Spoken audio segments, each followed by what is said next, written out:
से कहां पे, एक तो उत्पत्ति विधि आ रहा है, दूसरा कौन सा आपका उच्चारण के आधार पर, ठीक है, कौन सा आपके उच्चारण, फिर उच्चारण में कौन सा आता, कंठ, ठीक है, तालु, मूर्धा, ठीक है, और फिर आपका ओष्ठ, फिर कंठोष्ठ, फिर कंठ तालु, ये वो सब मैंने आपको बताया था, ठीक है। फिर मैंने व्यंजन में बात करी, मैंने कहा क से ज तक इनकी क्या क्या पहचान होती है, किस किस तरह से इनका डिवीजन होता है, फिर वही दो आपका प्रयत्न और कौन सा होता है आपका उच्चारण स्थान के आधार पर, ठीक है, मैंने आपको पढ़ाया था। तो बेटा अनुस्वार जो बेटा इसकी बाद आ रहा है, इसकी क्या क्वालिटी थी इसके बारे में मैंने आपको पढ़ाया, तो लेक्चर पढ़ाया था, ठीक है।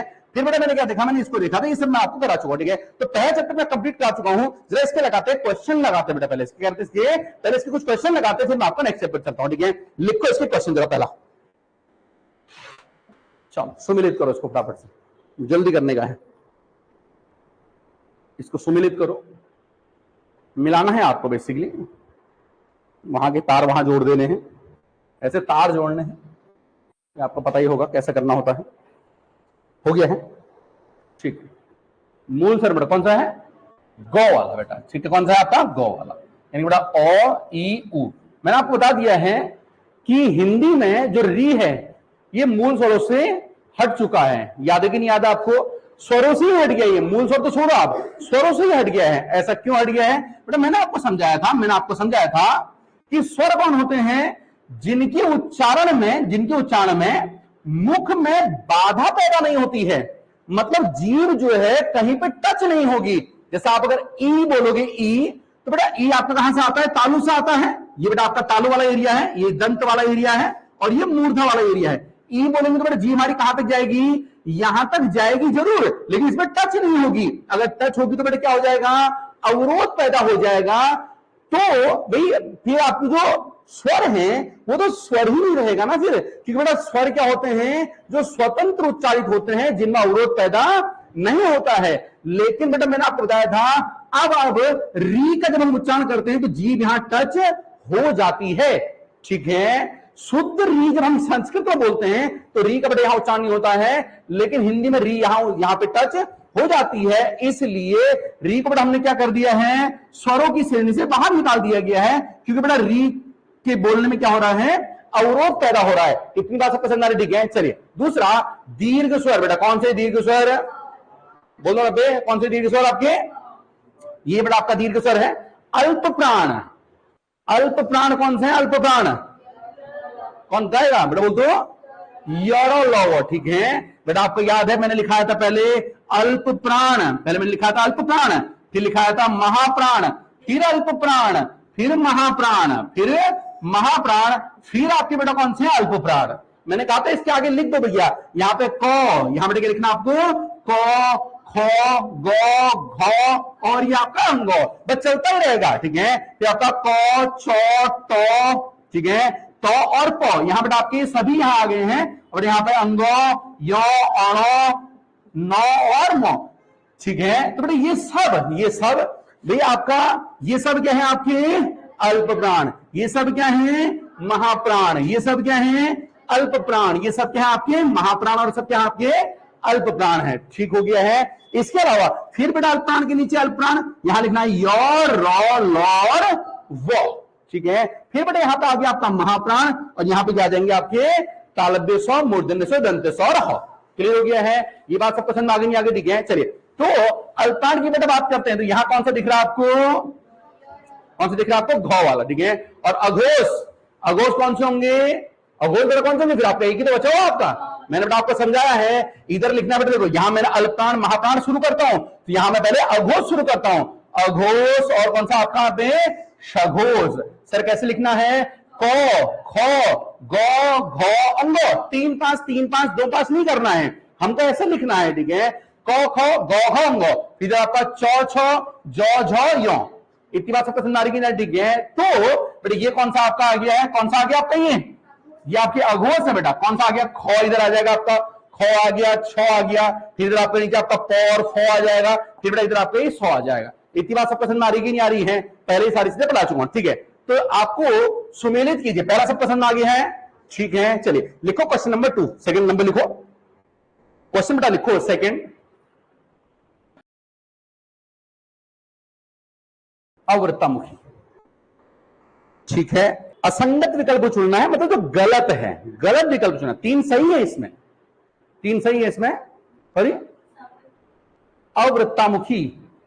मैंने अभी आपको बताया ना, स्वर दो प्रकार के होते हैं, होस्ट की गोलाई, ओर्थो की गोलाई के आधार पर, एक वृत्तामुखी एक अवृत्तामुखी।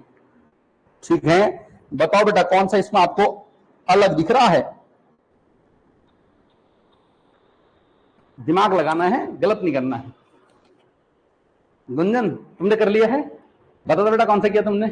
इन्होंने किया बी वाला। मनीषा बेटा तुमने कौन सा किया? मनीषा ने किया सी वाला। ठीक है, और कोई? और कोई? आपको समझ में आ गया ना करना क्या है इसमें? क्या करना है? गलत बताना है, गलत बताना है। जैसे बेटा आपका बो है, बो है, ये तीनों तीनों होना चाहिए है, ठीक है ना। मतलब बो जो है वो ओष्ठ भी होना चाहिए है, घोष भी होना चाहिए है, और अल्प प्राण भी होना चाहिए है। ठीक है, ऐसा आपको एक करना है। बताओ फटाफट से। मनीषा बताएगी। मनीषा बेटा तुमने सी क्यों बताया? कविता को लग रहा है सी, बहुत अच्छी बात है। कनिका है वो तुम देखो बेटा, मैंने तो पढ़ा दिए हैं, अरे तो तुमसे पूछ रहा हूं। ठीक है, 100 महाप्राण होते हैं कि अल्पप्राण होते हैं तुम देखो अभी, अब है ना, मैंने तो आपको बताया था। ठीक है, प्रदीप में कौन सा लग रहा है? सी। ठीक है, प्रदीप को भी सी लग रहा है। रवि तुम्हें कौन सा लग रहा है? रवि को भी सी ही लग रहा है। ठीक है, गुंजन तुम्हें कौन सा लग रहा है? सी लग रहा था। धर्म परिवर्तन हो गया बेटा बड़ी जल्दी तुम्हारा। ठीक है, चलो ठीक है ना, यही तो गड़बड़ हो जाता है बेटा, फिर यही तो गड़बड़ हो जाता है। इतनी देर में वहां गोला टिक भी हो जाता है बेटा, है कि नहीं? इतने अगले क्वेश्चन पहुंच जाते हैं, हम घर जाए देखते हैं, अरे यार ये तो आता था मुझे, आते हुए गलत हो गया। यानी रवि ऐसे होता है ना। ठीक है, चलो ठीक है बेटा। आप जानते हो ई जो है ये अग्र है कि नहीं है? अग्र है, बिल्कुल अग्र है ये। ठीक है, समृद्ध है ये, समृद्ध है। अभी बताया था पहली वाली लाइन बेटा, पहले वाली जब मैंने आपको डायग्राम बनाया था इसे बेटा आपको मैंने दिखाई थी, आपको कौन सी लाइन? पहली लाइन। ठीक है, यहां पर ई और बड़ी, ऊ और बड़ाओ। ठीक है, तो बेटा ये कौन सी लाइन होती है आपकी? समृद्ध की होती है। तो बेटा ई क्या है आपका? समृद्ध है, दिख रहा है आपको ये? ठीक है, और अवृत्तामुखी है कि नहीं ये अवृत्तामुखी है। क्यों बेटा? आपका ऊ के साथ में बेटा जो आता है वो क्या होता है आपका? वृत्तामुखी होता है। ठीक है, मैंने आपको समझाया था। तो बेटा आपका ये भी है। अब सी में जरा देखो, सी में क्या है? ठीक है, 100 अल्पप्राण है कि महाप्राण है? कौन सा? ये महाप्राण है ये बेटा। कौन सा? ये अभी तो मैंने आपको बताया था भाई, अल्प प्राण, महाप्राण, अल्प प्राण, महाप्राण, और कौन सा आपका स्मॉल प्राण। फिर बेटा इसके नीचे क्या आ जाएगा आपका? अल्प प्राण, फिर यहां क्या आ जाएगा? महाप्राण। यहां क्या है? यो, रो, लो, वो, और यहां क्या आपके? तालव्य शौ, मूर्धन्य शौ, दंत शौ, यही तो है आपके। ठीक है, तो बेटा ये कौन सा आपका? 100 कौन सा है? महाप्राण है। बाकी तो मूर्धन्य है, अघोष है ये। बात सबको समझ आ रही कि नहीं आ रही? ठीक है, बट इसका आंसर कौन सा आपका? सी इसका आंसर है। ठीक है, चलो आगे बढ़ते हैं, आगे बढ़ते हैं। लिखो अगला क्वेश्चन, बताना आपको कि जो सुमेलित नहीं है वो आपको बताना है। स्पर्शीय व्यंजन। ठीक है, बहुत अच्छी बात है। कौन बता सकता है? जैसे पूछूंगा वही बताएगा। मुझे सबसे पहले बताएगा प्रदीप। अच्छा, अभी काउंटिंग चल रही है प्रदीप की। ठीक है, कुंदन पीछे। कुंदन कौन सा लग रहा है तुम्हें इसमें? गलत कौन सा है? गलत बताना है, असंगत बताना है। पूरा चैप्टर तो पढ़ा दिया बेटा, अब इसके क्वेश्चन अगर गलत होंगे तो फिर कैसे एग्जाम में सही होने की उम्मीद आप रख सकते हैं ना? तो यहीं पे सही नहीं होता एग्जाम में कहां सही हो पाएंगे? ठीक है, और 20 नंबर की हिंदी आने वाली बेटा आपकी, है कि नहीं? 20% सिलेबस सिलेक्शन तो इसी पे टिका हुआ आपका। कुंदन क्या लगता है तुम्हें? आतिमा, तनुजा, कौन सा वाला? ए वाला लग रहा है। ठीक है बेटा, बोलते कौन सा लग रहा है तुम्हें? ए लग रहा है। हिमानी कौन सा लग रहा है? ए लग रहा है। क्यों लग रहा है हिमानी ए वाला है? ये क्या है बेटा? संघर्षहीन है। लेकिन नहीं बेटा, 100 और 100 क्या आपका? ये संघर्षी व्यंजन है। ये बेटा क्या है आपके? ऊष्म संघर्षी व्यंजन है बेटा। कौन से व्यंजन आपके? ऊष्म संघर्षी है ये। क्योंकि बेटा इनको बोलने में मुंह के अंदर बेटा क्या होता है आपका? ऊष्मा पैदा होती है, घर्षण पैदा होता है। समझा रखा है मैंने आपको, ठीक है ना? यो और वो क्या है आपकी? ये अर्ध स्वर है। यो और वो क्या है आपके? अर्ध स्वर है। बता दिया बेटा, केवल 2 ही अर्ध स्वर है हिंदी में। अर्ध स्वर बेटा कितने होते हैं हिंदी में? 2 ही होते हैं। वैसे बेटा, वैसे संस्कृत में कितने होते हैं अर्ध स्वर? 3 होते रे 4। यो, ठीक है, यो, रो, लो और वो। ये बेटा किसमें होता है आपके? संस्कृत में 4 होते थे। ठीक है, अर्ध स्वर का मतलब जो ना तो पूरी तरह से स्वर की तरह बोले जा रहे हैं, ना पूरी तरह से व्यंजन की तरह बोले जा रहे हैं। मतलब मुख में जो अवरोध है वो थोड़ा बहुत हो भी रहा है और नहीं भी हो रहा है, लेकिन हिंदी के बड़े उच्चारण हमने रॉ का उच्चारण को हमने गलत कर दिया है, लॉ का उच्चारण भी गलत कर दिया है। इसमें अब पूरी तरह से बेटा क्या होने लग गया है, अवरोध होने लग गया है। मुंह से जब शब्द बाहर निकल रहे हैं तो पूरा अवरोध होने लग गया है। इसलिए बेटा इनको हमने क्या कर दिया है, अर्ध स्वरों की श्रेणी से बाहर निकाल दिया है। अब कितने अर्ध स्वर रह गए, आप केवल आपके 2 रह गए हैं बेटा, वो कौन से आपके यौर्य, ठीक है। अब बेटा आपका चौर छौ स्पर्श संगर्जी है कि नहीं है, बढ़ा दिया है बेटा, स्पर्श तो है ही, ये स्पर्श तो है ही है, लेकिन बेटा हिंदी में ये संस्कृत में तो बेटा क्या थे, आपके स्पर्श व्यंजन थे, पहले ये स्पर्श व्यंजन थे, लेकिन बेटा हिंदी में इनमें संघर्ष भी होने लग गया है, मुंह के अंदर घर्षण पैदा होने लग गया है। इसलिए क्या आपके ये स्पर्श संघर्षी है। और गौ और गो बेटा आपके तो आपके हैं ही बेटा, कौन से हैं, ये तो आपके स्पर्श व्यंजन है ही है कि बेटा आपके क से लेकर के मौ तक सब क्या होते हैं, स्पर्श व्यंजन ही होते हैं। बात सब पसंद आ रही है, डिग गए। चलिए अगला क्वेश्चन लिखिए फटाफट से, लिखो, सुमेलित करो। बेटा याद रखना, जितना बेटा मैं आपको पढ़ा दूंगा ना, इससे कठिन क्वेश्चन आपके एग्जाम में नहीं आएगा, मेरी गारंटी है। बात आपको समझ आ रही कि ना, ठीक है। लेकिन इतना मैं इसमें जो मैं आपको बता दिया है उसमें कंफ्यूजन नहीं होना चाहिए, बस हो गया। उससे डेप्थ में आपके एग्जाम में नहीं आएगी, ये मैं आपको बता रहा हूं। बात सबको समझ आ रही है, ठीक है। लिखो तीसरा 9, सुमेलित करना, वही तार जोड़ने हैं, इधर के तार उधर जोड़ने हैं। जिसके तार जुड़ जाएंगे वो सबसे पहले बता देगा मुझे। हमारे हो गया बेटा मनीषा, है हो गया है। चलो रवि बताएगा सबसे, रवि कौ के तार कहां जुड़े बेटा, हैं कंठ वाले में, ठीक है। कंठ और कोमल तालु, मैंने आपको बता दिया बेटा कि संस्कृत में इसका जो उच्चारण था बेटा वो कहां से होता था, कंठ से, लेकिन अभी कंठ से नहीं होता है, कंठ के थोड़ा ऊपर बेटा, इसे क्या बोलते हैं, कोमल तालु, इसे बोलते हैं कोमल तालु। पढ़ा दिया है आपको मैंने पहले ही, ठीक है। अब यहाँ दोनों ऑप्शन दे दिए तो बहुत अच्छा हो गया है, लेकिन अगर बेटा ये ऑप्शन नहीं देता तब भी कौन सा होता है, ये कोमल तालु होता, मैंने आपको बता दिया है, ठीक है। चलिए तो के तार कहां जुड़े हैं, तो के तार, तो बेटा है तो के तार कहां जुड़े रहे, हाँ दंत, सही तो है, दंत ही थे, कौ की तार दंत में, तो के दंत में, ठीक है। 9 के तार कहां जुड़े, 9 के तार जुड़े हैं नासिक में, ठीक है। और 100 के तार कहां जुड़े फिर आपके, ये तालों में जुड़े हैं आपके, ठीक है। चौ छौ और बेटे यहाँ पे ये वाला, ये इसका तो नाम ही है तालक बेसो, इसका तो नाम ही क्या है, तालक बेसो, नाम ही इसका तालक बेसो है, ठीक है। लिखो अगला क्वेश्चन, लिखो समृद्ध स्वर है, समृद्ध स्वर है।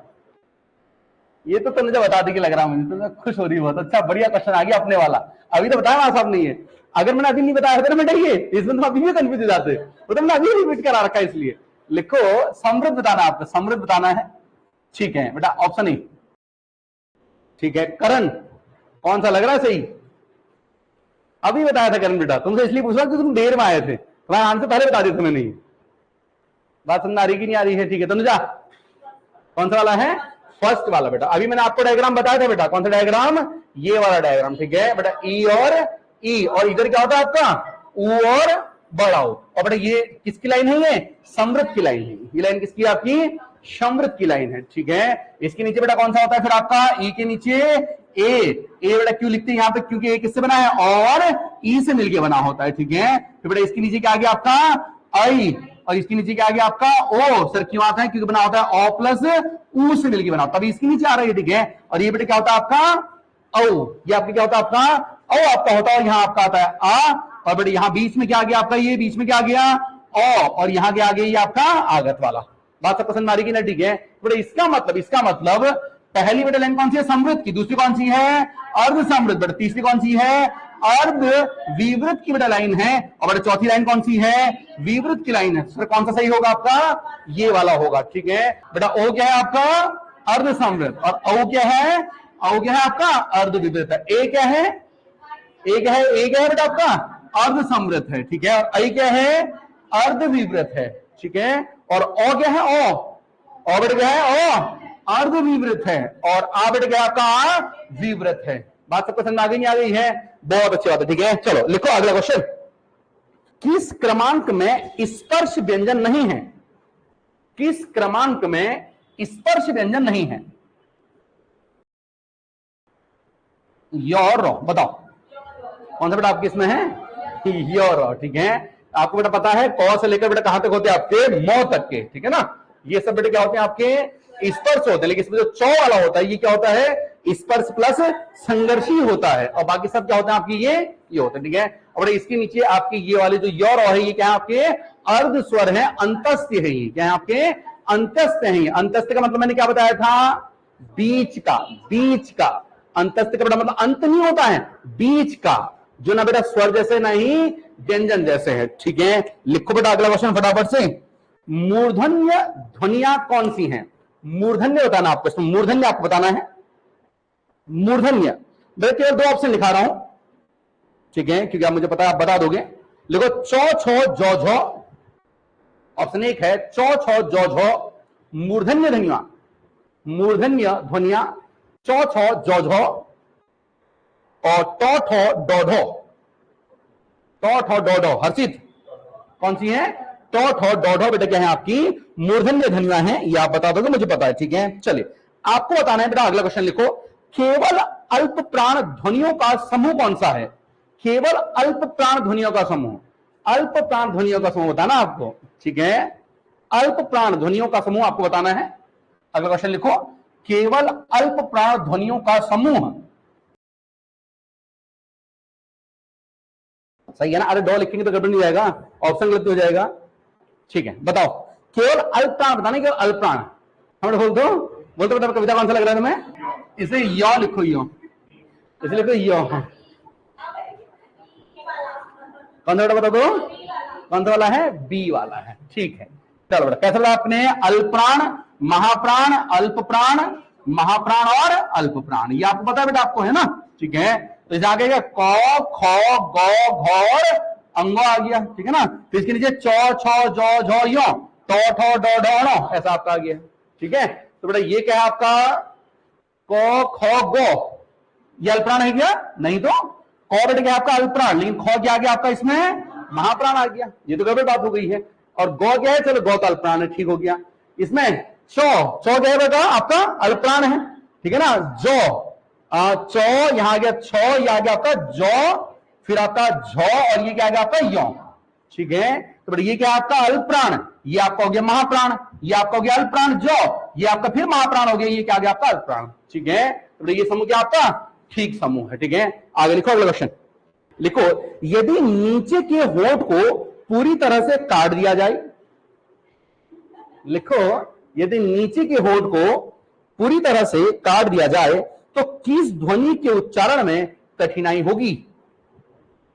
यदि नीचे के होठ को पूरी तरह से काट दिया जाए तो किस ध्वनि के उच्चारण में कठिनाई होगी? ऑप्शन ए, वो आपको बताना है बेटा। ऑप्शन ए लो, बोलता था बे, किसका होगा? रवि, बो वाला, ठीक है। क्योंकि बेटा बो के उच्चारण में अगर हमारा नीचे का होठ ना हो तो बेटा बो का उच्चारण हम नहीं कर सकते हैं, ठीक है। लो कर सकते हैं बेटा, इसमें जीभ का रोल है। धो कर सकते हैं और खो भी आप कर सकते हैं, ठीक है। तो बेटा लेकिन हम बो का उच्चारण नहीं कर पाएंगे अगर हमारा नीचे का होठ नहीं होगा। अगला लिखो, लिखो उच्छिप्त ध्वनि का प्रयोग हुआ है। अगला क्वेश्चन आपका है उच्छिप्त ध्वनि का प्रयोग हुआ है,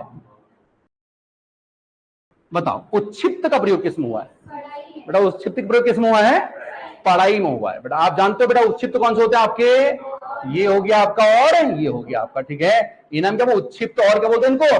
ताड़त जात। ऐसा कह के लिए बेटा मैंने आपको बताया है कि इसमें बेटा जीभ क्या होती है? मूर्धन्य पे जाके तुरंत वापस आती है ना, ऐसे थप्पड़ मार के बेटा इसको वापस आती है तुरंत, यहां जाकर के तुरंत बेटा वापस आती है। तो इसे हम क्या बोलते हैं? ताड़न जात, क्योंकि बेटा इसको ये मार करके जीभ क्या होती है? तुरंत आती है, ठीक है। जिसमें आपका ये क्या होता है? आपका डो, दो बोलने में जीभ क्या होगी आपकी? पूरी तरह से बेटा कहां जाएगी आपकी? ऊपर जाएगी और यहां रुकेगी नॉर्मली जैसा उच्चारण। लेकिन बेटा अगर मैं यहीं पे ही ये वाला करूंगा, ठीक है, ये वाला बेटा सड़क, सड़क बोलने में रहेगा डमरू, डमरू बोलने में जीभ पूरी ऊपर अपने आप में बढ़िया से रहेगी, पूरी बढ़िया से जाएगी बेटा डमरू। लेकिन अगर मैं बोल दूंगा सड़क, सड़क, बेटा जीभ ऊपर जाकर के थप्पड़ मार के तुरंत क्या होगी? नीचे आएगी बेटा। तो इसे हम क्या बोलते हैं? ये क्या होता है? उत्क्षिप्त, ऊपर जाकर के तुरंत नीचे आने वाला, इसी को हम क्या बोलते? ताड़न जात। और बेटा ये क्या होता है आपका? ये तो आपका है डो, ठीक है। चलो एक क्वेश्चन आप और लिखो, बात खत्म। किस क्रम में, कौन बताएगा बेटा? कौन सा? सी वाला। ठीक है, और कोई? छ। तो जो छ कैसे? काकल्य आपका कैसे है बेटा? ये काकल्य इधर तो दो। काकल्य कौन सा होता है? काकल्य कौन सा होता है? काकल्य, काकल्य हो होता है।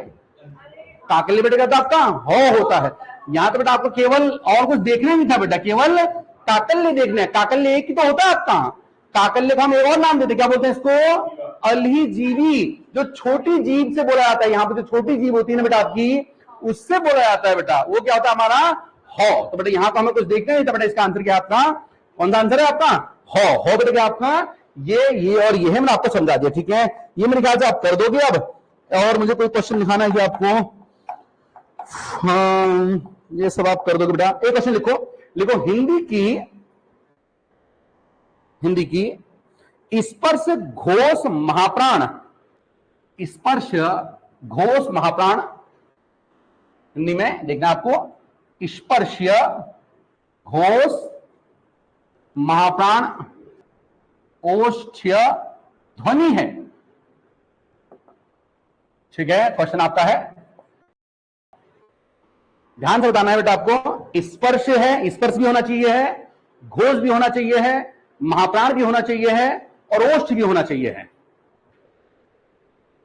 ठीक है, कौन सा आपको लग रहा है इसमें? पहले भौ, ये भौ है, भौ लिखा है मैंने, इतना हलंत लगा रखा है। भौ है, भौ है। ए वाला जो कौन सा बोलते दो? ए वाला जो कैसे होगा? ये आपका है, पहले बताओ स्पर्श है कि नहीं है? स्पर्श है। घोष है कि नहीं है भाई? पहले क्या होता है आपके? अघोष, और दूसरी क्या होता है आपके? सघोष। सघोष को बेटे क्या बोलते हैं? घोष। पढ़ा रखा है, सघोष और घोष दोनों एक ही होती हैं आपके। ठीक है, और बेटा ये कहा भौ, भौ किधर आएगा? पौ, और इधर आएगा फौ। भौ बिल्कुल ठीक है, घोष तो है भैया। ठीक है, अब बताओ महाप्राण है कि नहीं? महाप्राणी है, महाप्राण। इधर आपका क्या है आपका? पौ, फोह, बौर, भौ। अल्पप्राण, महाप्राण और अल्पप्राण। अल्प है, पौ, फो, भौ। अल्पप्राण, महाप्राण, अल्प। कैसे? अच्छा हाँ ठीक है। अच्छा भौ है ना, हमें तो भौ ढूंढना है ना। ये क्या आपका? महाप्राण। भौ थोड़ा देखना हमको, भौ देखना हमको। ठीक है, ओष्ठ है कि नहीं? ओष्ठ चाहिए, ये बेटा आपका ओष्ठ भी है। ठीक है, भौ, पौ, फौ, भौ, भौ, ये बेटा आपका ओष्ठ भी है। ठीक है, तो कौन सा ऑप्शन है इसका? ऑप्शन ए इसमें आपका बिल्कुल सही ऑप्शन है। बहुत अच्छी बात है। क्या इसमें आपको और कुछ करना है क्या? ठीक है, लिखो संयुक्त व्यंजन कौन सा है? संयुक्त व्यंजन बेटा कौन सा है? जरा ये लिख लो, एक क्वेश्चन ये लिखो आप बेटा। आप जानते हो, देखो छ बेटा किससे मिलकर बना होता है? ये बेटा आपके इसमें आपके क प्लस सौ और प्लस औ से कौन सा बना आपका? छ। ठीक है, संयुक्त बेटा क्या होते हैं? जो दो से ज्यादा वर्णों से मिलकर बना। दो से नहीं, दो से ज्यादा से। भाई दो से तो सभी होते हैं भैया। क किससे मिलकर बना है? क और अ, ये दो वर्ण से ये भी मिलकर बना हुआ है। संयुक्त कौन होता है? जो दो से ज्यादा वर्णों से मिलकर बना होता है। इतनी बात सबको समझ में आ रही? ठीक है, चलिए बेटा आपका दूसरा कौन सा? आपका त्र। किससे मिल गया? त्र, तो प्लस रॉ प्लस औ से मिलकर बना होता है। ठीक है, ग्यो बेटा किससे होता है? ग्यो, ग्यो किससे होता है आपका? जौ प्लस यो प्लस औ से होता है। ठीक है, और स्रो बेटा किससे होता है आपका? सौ। ये बेटा एक्चुअल में आपका देखो, ये एक्चुअल में आपका ये स्रो, सौ प्लस रो, और प्लस बेटा क्या होता है इसमें आपका? ओ। ये जो नीचे लगा हुआ ना, ये नीचे ये है रो, ये नीचे लगा हुआ ये आपका, ये आपका रो। ठीक है, कोई मुझे ये बता सकता है क्या इस रो में क्या पूरा है? इसमें क्या पूरा है? इसमें इस रो में क्या पूरा है बेटा? इसमें रो पूरा है बेटा, देखो। ठीक है, इसमें क्या पूरा है आपका? यो पूरा है। जो कैसे पूरा है रे? यो पूरा है, यो के आगे और लगा हुआ है ना। यो बेटा इसमें आपको पूरा है, और जो के इसमें आपका आधा है। ठीक है, मतलब इस वर्ण को आप इसको या इसको बेटा इसमें क्या पूरा आपका? 100 पूरा है। इसे ही आप देखो, या तो ऑप्शन इसका ऐसे ठीक होगा, या ऑप्शन कैसे ठीक होगा? को और ये पूरा 100 बिना हलंत वाला, ये भी ठीक होगा इसका। क्यों? क्योंकि बेटा इसका मतलब भी यही है। बात सबको समझ में आ रही कि? ठीक है, और इसका बेटा मतलब क्या आपका? जो प्लस यो, ये भी ठीक होगा ऑप्शन इसका। ठीक है, डिपेंड करता है कि ऑप्शन दिया कैसे है। अगर देखो भाई, अगर ये और ये देखो, ये हाँ अगर इसका वर्ण विच्छेदन पूछे तो वर्ण विच्छेदन इसका ऑलवेज यही ठीक है, क्योंकि बेटा वर्णों को फिर अलग अलग करना होगा। इतनी बार सब पसंद आ गई, ठीक है, इतनी बार हो गया है। यहां मुझे कोई और क्वेश्चन लिखाना है क्या आपको, और मुझे कोई क्वेश्चन लिखाना है क्या, नहीं लिखाना बेटा, ठीक है बेटा। ये बेटा आपका चैप्टर यहीं पे खत्म हो जाता है। अब हम बेटा आगे बढ़ते हैं। बस बेटा इस चैप्टर में इससे डेप्थ में क्वेश्चन आपके नहीं आएंगे, अगर इतने आपने कर ली हैं तो आपका ये बिल्कुल सही हो जाएगा।